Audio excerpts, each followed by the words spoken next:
ఎందుకంటే నేను అలాగే నాకు తెలిసినంత వరకు ఏదైనా సరే సినిమా బాగుంది అంటే నేను ఎక్కడో చోట పోస్ట్ చేస్తా. ఎందుకంటే మనం ఇక్కడ బతుకుతున్నాం. సినిమా ఇండస్ట్రీలో అన్నీ బాగుండి అందరూ బాగుంటేనే మనం కూడా బాగుంటాం అనేది నా అభిప్రాయం. థ్యాంక్ యూ ఆర్పి గారు, థ్యాంక్ యూ సో మచ్. అలాగే ఈ సినిమాకి పనిచేసినటువంటి టెక్నీషియన్స్, అజింబాయ్ వండర్ఫుల్ కెమెరామెన్.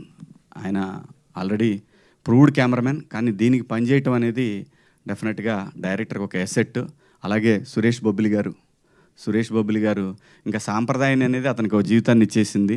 ఖచ్చితంగా ఇంతకన్నా పెద్ద ట్యూన్ ఎక్కడా కూడా చూడలేదు నేను గడిచిన కొన్ని సంవత్సరాల్లో. ఇంతకన్నా పెద్ద కాలర్ ట్యూన్ అనేది రాదు అని నేను అనుకుంటున్నాను. అలాగే సోషల్ మీడియాలో ఇలా మారుమోగిపోతూ ఉంది. థ్యాంక్ యూ సురేష్ గారు. బ్రహ్మాండంగా ఈ బ్యాక్గ్రౌండ్ స్కోర్ కానివ్వండి, సాంగ్స్ కానివ్వండి, అలాగే లిరిక్ రైటర్స్ కానివ్వండి బ్రహ్మాండంగా పనిచేస్తారు ఈ సినిమాకి. అలాగే ఎడిటరు ఏం నూలి అండి, నూలి కదా, శ్రీధర్ గారు. అలాగే ప్రొడక్షన్ టీం, లోపల దాక్కుంటాడు అతను, ఎప్పుడు బయటికి రాడు, వినోద్ గారు. అలాగే మిత్రుడు షర్విన్, ఇంకా మనోడు, అందరూ కూడా బ్రహ్మాండంగా. ఇక్కడ లేదు, టెన్షన్ లేదండి, ఏ రోజు కూడా టెన్షన్ లేదు. నేను ఎట్లుంటా అనేది ఫస్ట్ స్టార్టింగ్లో వాళ్ళకి టెన్షన్ ఉండేదంట. చాలామంది చెప్పారు, వీడు వస్తాడు, వీడు ఏం చేస్తాడు, వీడు ఎవరు నరుస్తాడు. నాకు అది సంబంధమే లేదండి, లేనిపోయింది నా మీద ఏదేదో ఎవడో ఒకడు ఊహించేసి. అంటే అదే కర్మ. అది మనకు సంబంధం లేకుండా మన గురించి మంచి చెడు రెండు బయటికి వెళ్తాయి. అదేంటంటే అది మన కర్మ. సో వెళ్ళాము, ఎప్పుడు చేసామో ఎప్పుడు అయిపోయిందో తెలీదు.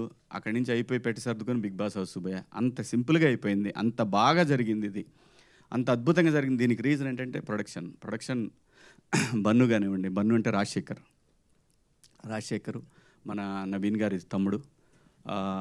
నవీన్ గారు ఎంత ప్యాషనెట్ అంటే ఆయన ఒక్కొక్క నెక్స్ట్ ఫిలింకి ఆయన తయారు చేసినటువంటి విఎఫ్ఎక్స్ కానివ్వండి, అవన్నీ ఎంత బ్యూటిఫుల్గా ఉన్నాయంటే కిక్ వస్తుందండి. అట్లాంటివి చూసినప్పుడు అనిపిస్తుంది నాకైనా కొన్ని విజువల్స్ చూపించారు, ఎంత అద్భుతంగా ఉన్నాయంటే. అలా చూస్తూ 3 అవర్స్ అలాంటి విజువలైజేషన్ అలా వెళ్ళిపోతూ ఉంటే ఎక్కడికో తీసుకెళ్ళిపోయాడు అసలు ఆ విజువల్స్ అన్నీ కూడా. Such a wonderful director. అంత విజన్ ఉంది కాబట్టే ఈ స్క్రిప్ట్ వినగానే వెంటనే యాక్సెప్ట్ చేశారు. అలాగే ఇక ఆర్టిస్టుల గురించి చెప్పాలి. ఇది ఏదైనా సరే, ఏ ఆర్టిస్టులైనా దీనికి కుదిరింది అని అంటే అది తను రాయటం వల్లనే. ప్రతి ఒక్క క్యారెక్టరు, ఆ అబ్బాయి చెప్తాడు సాయిరామ్, ఓడి అసలు ఆ డైలాగ్ ఫస్ట్ నాకు అర్థం కాలేదు, మళ్ళీ చెప్పు అన్నట్టు విన్నా. అంత ఫాస్ట్గా చెప్పేయటం, అది కూడా ఎంతో ఫన్గా ఉంది. ఫాస్ట్ చెప్పినా కూడా తరువాత కావాలని ప్రతి ఒక్కళ్ళు కూడా చూస్తారు, అది రివైండ్ చేసి మరీ చూస్తారు. అంటే ఎక్కడో తను స్ట్రైకింగ్గా అనిపించింది తను డైలాగ్ చెప్పే విధానం కానివ్వండి. అలాగే సందీప్ మాస్టరు, ప్రతి ఒక్క చిన్న క్యారెక్టర్ కూడా బయటికి వచ్చి ఎలివేట్ అయిందంటే దానికి రీజను స్క్రిప్ట్లో ఉన్న దమ్ము. స్క్రిప్ట్ బాగుంటే, ఆర్టిస్టులు కరెక్ట్గా సెట్ అయితే ఇదిగో ఇలాంటి రికార్డ్సే వస్తాయి బయటికి. దానికి బెస్ట్ రీజను ఆదిత్య. ఎక్కడ పోయినా సరే ఆదిత్య, ప్రతి ఒక్కదానికి ఆదిత్య అనే కారణం అండి, అంతే, వేరే ఏం లేదు. ఒక సినిమాకి దాసనారాయణరావు గారు పెట్టిన పేరు కెప్టెన్ ఆఫ్ ద షిప్ అనేది అద్భుతం, అంతే. దానికి డైరెక్టరు, ఆ రైటరు, ఆ రెండు తనే కావటంతో ఎక్కడికో తీసుకెళ్ళిపోయాడు. అలాగే మౌళి సోషల్ మీడియాలో మంచి పాపులర్ ఇన్ఫ్లుయెన్సర్. తను బ్రహ్మాండంగా చాలా బాగా చేశాడు. ఏజ్డ్ అయినా కానీ మనిషి చిన్నోళ్ళ కనపడ్డాడు. మంచి ఏజ్డ్ అంటే పాపం మరీ ఏజ్డ్ ఏం కాదు, 28-29 ఉంటాయి అంతేనా మౌళి? లేదా ఎంత కరెక్ట్ ఫిగర్ ఎంత? ఆధార్ కార్డు మీద ఓకే, ఆధార్ కార్డు మీద 22 అంటే 24 వేసుకోవచ్చు కన్ఫామ్గా. ఎందుకంటే ఇండియన్ సైకాలజీ, ఎందుకంటే ఉన్నదానికంటే 2-3 తక్కువ చెప్పాలి, లేకపోతే బాగోదు.